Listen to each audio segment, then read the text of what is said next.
इसके दायरे में अब कौन कौन काम करते हैं, कौन से डिपार्टमेंट्स इसके दायरे में काम करते हैं बेटा? Ministry of finance. कौन कौन काम करता है? Economics affair, expenditure, revenue, finance service, investigation and public assess management और डिपार्टमेंट ऑफ पब्लिक एंटरप्राइजेस। ये सब किसके लिए काम कर रहे हैं? निर्मला सीतारमन जी के लिए। ठीक है, निर्मला ताई जो है अपनी, निर्मला ताई, देखो वो हर जगह पे अकेली नहीं भाग सकती, वो हर जगह पे अकेली नहीं भाग सकती, उसका खुद का एक ऑफिस है जहाँ पे जाके वो बैठते हैं, जहाँ पे जाके वो क्या करते हैं बेटा? बैठते हैं। तो क्या वो अकेले सब जगह पे पूरे देश में भागते रहेंगे? नहीं, इसके लिए अलग अलग टाइप के इतने सारे डिपार्टमेंट्स उनको बना के दिए हैं। बाप रे, ये कौन सा कीड़ा आ गया यहाँ पे?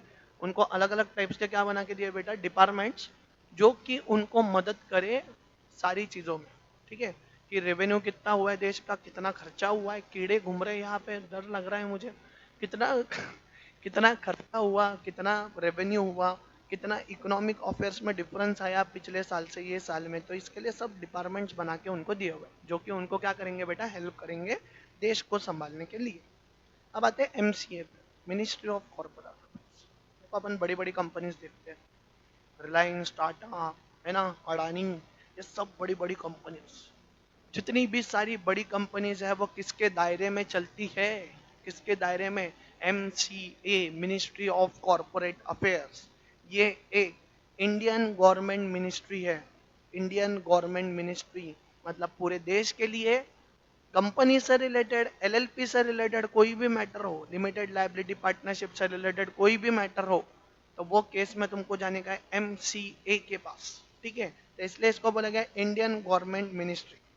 ये मैनेजमेंट करता है, एडमिनिस्ट्रेट मतलब क्या करता है? मैनेजमेंट करता है। कंपनीज एक्ट 2013, पुराना act companies act 1956, LLP act 2008 और आईबीसी कोड 2016, ये चारों एक्ट किसके दायरे में आते हैं?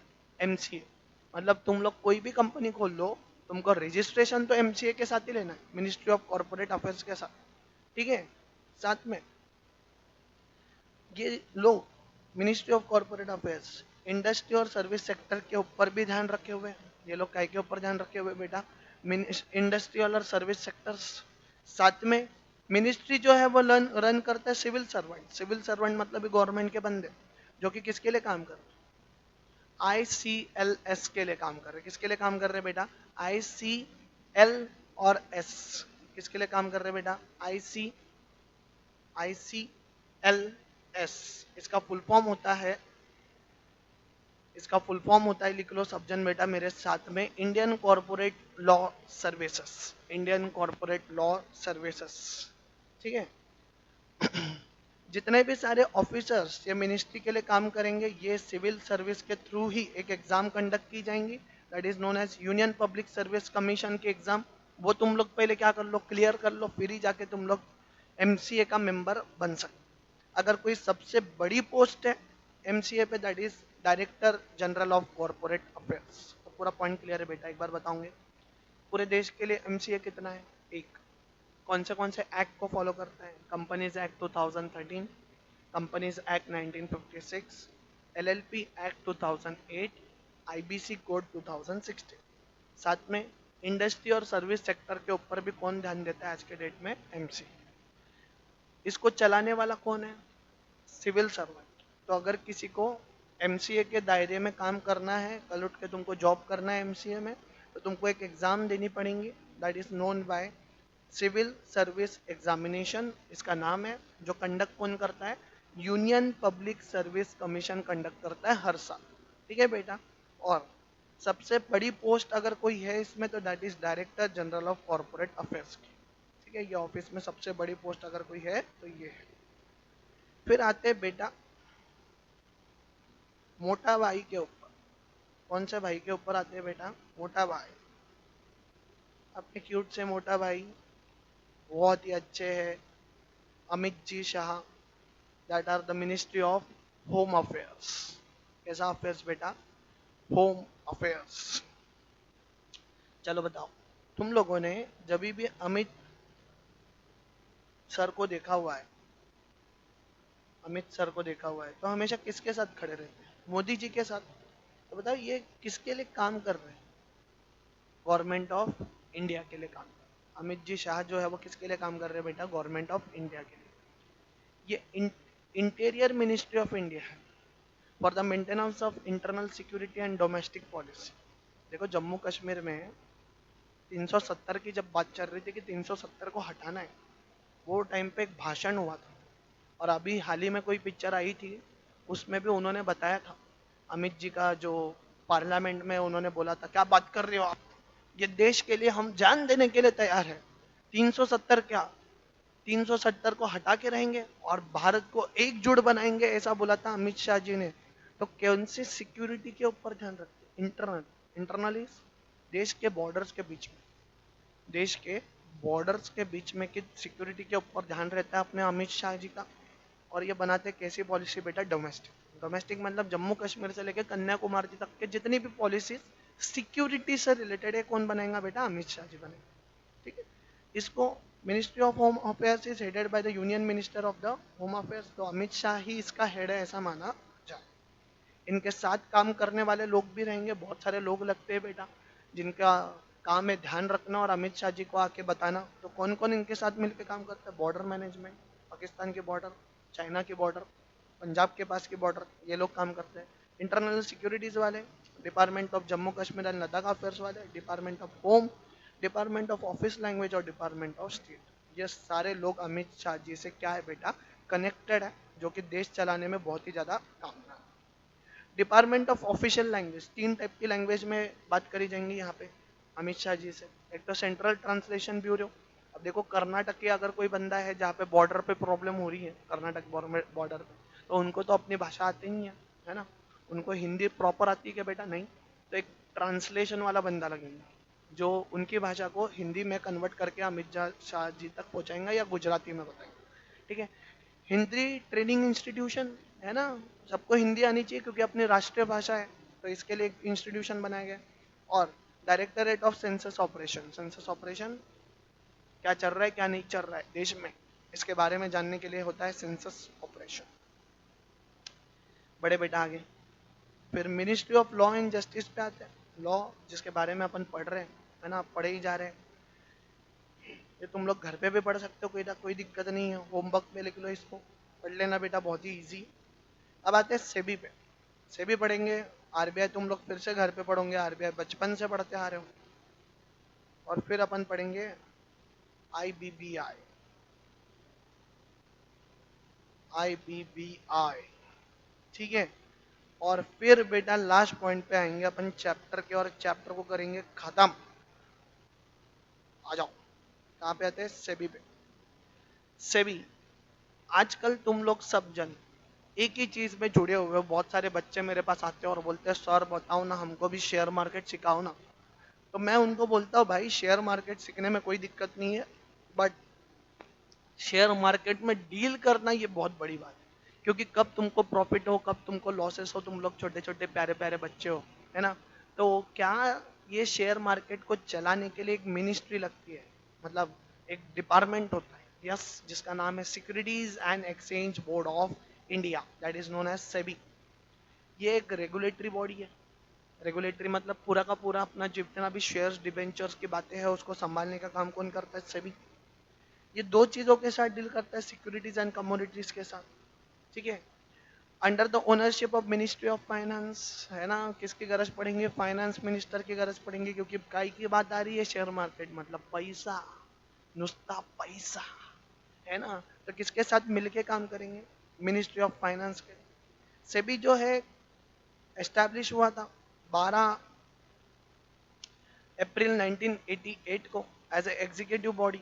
तब रेगुलेटरी बॉडी नहीं बना था, सिर्फ एग्जीक्यूटिव बॉडी, मतलब सिर्फ कुछ पावर्स थी, कुछ पावर्स उनके पास नहीं थी, पूरे देश में इतना कुछ था नहीं। बट जब हर्षल मेहता जी का कांड हुआ, है ना, स्कैम सबने देखा हुआ है, स्कैम स्कैम में सबने देखा हुआ है कि हर्षल मेहता ने कितना बड़ा स्कैम किया था। वो होने के बाद सेबी के पास स्टैट्यूटरी क्या आई बेटा? पावर्स गवर्नमेंट की आके खुली और उन्होंने बना दिया एक एक्ट जिसका नाम है सेबी एक्ट 1992। ठीक है। तो सेबी एक रेगुलेटरी अथॉरिटी है, सिक्योरिटीज एंड कमोडिटीज के साथ डील करती है। किसके साथ मिलके काम करती है? Ministry of finance. 12 सितंबर 1988 में ऑलरेडी आ गया था सेबी, बट इसको पावर्स जो है वो मिली 30 जनवरी 1992 को। कौन से एक्ट के अनुसार? सेबी एक्ट के अनुसार। ठीक है बेटा, अब आते हैं IBBI, insolvency bankruptcy code of India. आ जाओ बेटा, आ जाओ सब जन, कहानी करते क्लोज। चलो, insolvency bank करप्सी board of India पे आते हैं बेटा। मिनिस्ट्री में मतलब अपना रेगुलेटरी बॉडी में लास्ट वाला पॉइंट ध्यान दो। ये एक रेगुलेटरी बॉडी है, ठीक है। सबसे पहले तुम लोगों को इंसॉल्वेंसी का मीनिंग तो समझ में आता होगा, ये तो मुझे पता है बेटा। इंसॉल्वेंसी मतलब कोई लुक्खा बन गया। क्या बन गया? लुक्खा। लुक्खा मतलब जिसके पास फूटी कौड़ी पड़ी हुई नहीं है, उसके सारे असेट्स को बेचना पड़ता है। जितने भी असेट उसके पास है, वो सारे असेट्स को बेच के उसके डेब्ट्स को पे करना पड़ता है। डेब्ट्स मतलब जो लोन वगैरह उसने लिया था ना, उसको क्या करना पड़ता है? पे। तो उसके लिए एक अथॉरिटी बनाई गई जिसका नाम है insolvency and bank करप्सी board of India. ठीक है। अब देखो, ये रेगुलेटरी बॉडी है तो मैंने तुमको बता दिया, बट कुछ बातें समझ।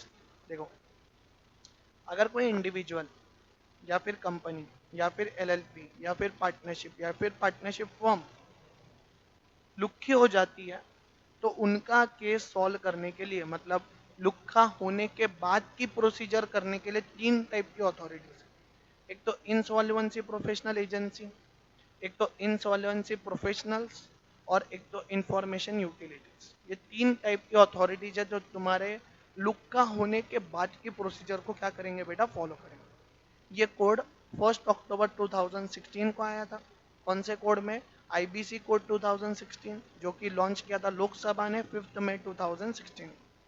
क्लियर है बेटा? ये एक सिंप्लीफाइड प्रोसेस बताता है। सिंप्लीफाइड मतलब देखो, पहले ना कंपनीज एक्ट में आया करता था।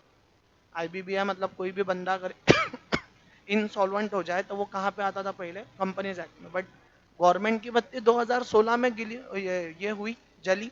और उन्होंने बोला यार, कंपनीज एक्ट में प्रोसीजर बहुत ही बड़ी है, अपन अलग से कोड बना देते हैं, और वो कोड का नाम देते हैं बेटा IBBI, जहाँ पे एकदम सिंपल प्रोसेस बनाई जाएगी।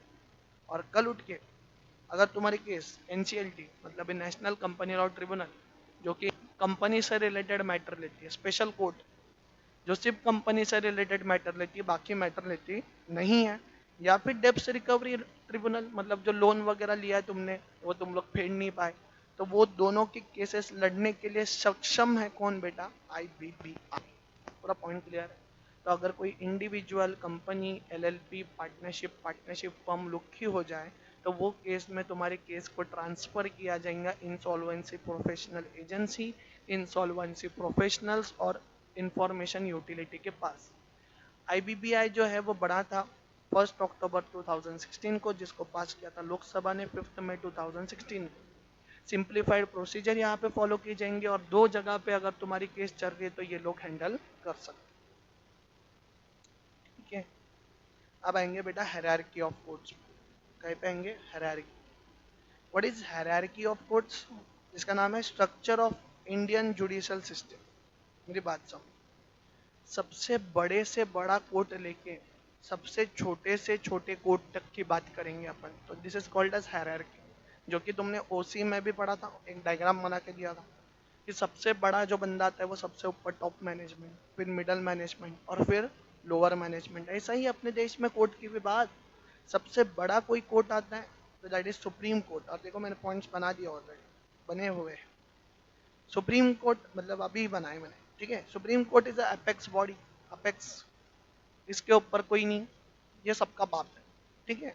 एस्टैब्लिश हुआ था 26 जनवरी 1950 को। एस्टैब्लिश हुआ था 26 जनवरी 1950 को। ये हाईएस्ट अथॉरिटी है, इसके ऊपर कोई कोर्ट है क्या? नहीं है, इसलिए इसको माना गया हाईएस्ट अथॉरिटी, जिसको अपॉइंट किया था आर्टिकल नंबर 126 के अनुसार। पहले इनके पास कोई केस जाती थी तो 7 लोग मिलके ये केस को सॉल्व करते थे, बट अभी 34 लोग मिलके केस को क्या करते हैं बेटा? सॉल्व करते हैं। किसके साथ मिलके? चीफ जस्टिस ऑफ इंडिया को मिलकर, ठीक है।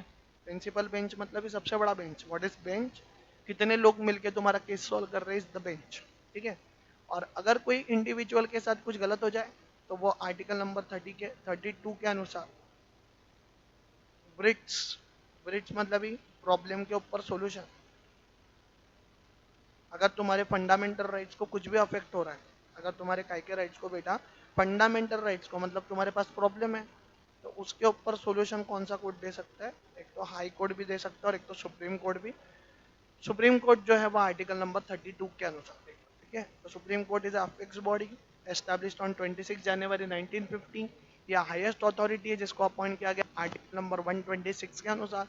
पहले लोग सॉल्व करते थे, दैट आर 7, अब है 34।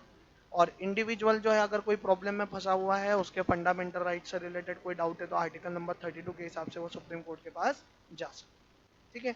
अब बात करेंगे, बताओ इसके नीचे कौन सा कोर्ट आएगा? High court. हाई कोर्ट आता है किसके कोर्ट के नीचे?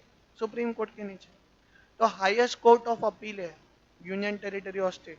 देखो, एक स्टेट में सुप्रीम कोर्ट नहीं है, एक यूनियन टेरिटरी में भी सुप्रीम कोर्ट नहीं है ना। स्टेट में सबसे बड़ा कोर्ट अगर कोई होता है तो वो होता है हाई कोर्ट। इसके नीचे आते हैं डिस्ट्रिक्ट कोर्ट्स, मेट्रोपॉलिटन कोर्ट्स, बहुत सारे कोर्ट्स आते हैं, कोर्ट ऑफ सेशन आता है। तो इनसे अगर तुम लोग सेटिस्फाइड नहीं हो तो तुम लोग किसके पास जा सकते हो स्टेट में? हाई कोर्ट के पास।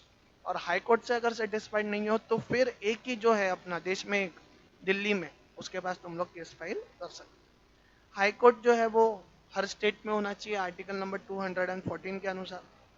हाई कोर्ट के पास एपेलेंट, ओरिजिनल, सुपरवाइजरी तीनों भी पावर्स रहेंगी। इंडिया में अभी 25 हाई कोर्ट्स है और तुम लोग भी इसके पास जा सकते हो प्रॉब्लम के ऊपर सॉल्यूशन लेने के लिए आर्टिकल नंबर 226 के अनुसार, ठीक है बेटा। क्लियर है सबको? High court. अब आते कौन से कोर्ट पे? District court. डिस्ट्रिक्ट कोर्ट, अब देखो, हाई कोर्ट के नीचे अगर कोई कोर्ट आता है तो वो कौन सा कोर्ट है? District court. डिस्ट्रिक्ट कोर्ट दो हिस्सों में बंटा, एक तो सिविल मैटर, एक तो क्रिमिनल मैटर। अब ये दोनों मुझे बताने की गरज नहीं है। अगर तुम्हारा सिविल मैटर है तो डिस्ट्रिक्ट जज तुम्हारा केस सॉल्व करेगा, और अगर तुम्हारा क्रिमिनल मैटर है तो कोर्ट ऑफ सेशन तुम्हारा केस सॉल्व करेगा। डिस्ट्रिक्ट कोर्ट के पास जाने के लिए तुम्हारा जो केस का पिक्यूनरी वैल्यू है, पिक्यूनरी मतलब वैल्यू है, पैसों से रिलेटेड जो गिनती होंगी या तुम्हारे प्रॉपर्टी से रिलेटेड जो गिनती होंगी, वो तुम्हारे केस की वैल्यू 2 करोड़ के नीचे होनी चाहिए। इनके पास टेरिटोरियल जुडिक्शन है। टेरिटोरियल मतलब अलग अलग कोर्ट्स का अपना अपना एक लिमिट है, दायरा है, उसी के केस को वो सॉल्व कर सकते। कहाँ पे? जहाँ पे पर्सन रिसाइड करता है। मतलब मेरी अगर केस है तो मुंबई पुणे है ना, जैसे मैं पुणे में कांड करके आया तो पुणे में होऊंगा, मुंबई में कांड किया तो मुंबई में मैं रहता हूँ तो मुंबई में होऊंगा, जलगांव में मैं रहता हूँ तो जलगांव में मेरी केस सॉल्व होंगी, या फिर जहाँ पे मेरी प्रॉपर्टी थी वहाँ पे मेरा केस सॉल्व किया जाए, ठीक है बेटा। लास्ट वाले पॉइंट पे आते हैं, चैप्टर यहाँ पे क्या हो रहा है बेटा? समाप्त। अब आते हैं मेट्रोपॉलिटन कोर्ट्स। मेट्रोपॉलिटन कोर्ट्स मतलब वो जो मेट्रो सिटीज में होता है, जो कहाँ पे होता है बेटा? मेट्रो सिटीज में होता है। किसके कंसल्टेंसी के साथ ओपन किया जाता है? High court. और जहाँ की पॉपुलेशन 10 लाख या उससे ज़्यादा है वहाँ पे ही मेट्रोपॉलिटन कोर्ट चालू किए जाते हैं। जो चीफ मेट्रोपॉलिटन मैजिस्ट्रेट है, मतलब सबसे बड़ा मैजिस्ट्रेट या कोर्ट का, इसके पास दो मैजिस्ट्रेट की पावर्स आएंगी, एक तो chief justice of India, sorry chief justice of magistrates, और एक तो मेट्रोपॉलिटन मैजिस्ट्रेट, ठीक है बेटा। सबको सारा चैप्टर क्लियर है? Thank you so much for watching. और अगर तुमको कोई भी डाउट है, कुछ भी है, तो तुम लोग नीचे कमेंट में डाल सकते हो। अच्छे से सारी बातें लिख लेना, कुछ भी छोड़ना मत। देखो बहुत सारी प्यारी प्यारी बातें मैंने तुमको लिख के दी है, बहुत इंपॉर्टेंट है। पेपर पॉइंट ऑफ व्यू से मैं तुमको बता दूं, 5 से 10 मार्क लेके जाएंगा चैप्टर। कितने से कितना? 5 से 10 मार्क लेके जाएंगा चैप्टर, तो छोड़ना नहीं है, करना ही है कोई भी हाल में। Everyone out there, thank you so much. Please like subscribe करो और चलते रहेंगी गाड़ी जिंदगी भर। Thank you so much, bye bye, good night, शपथ।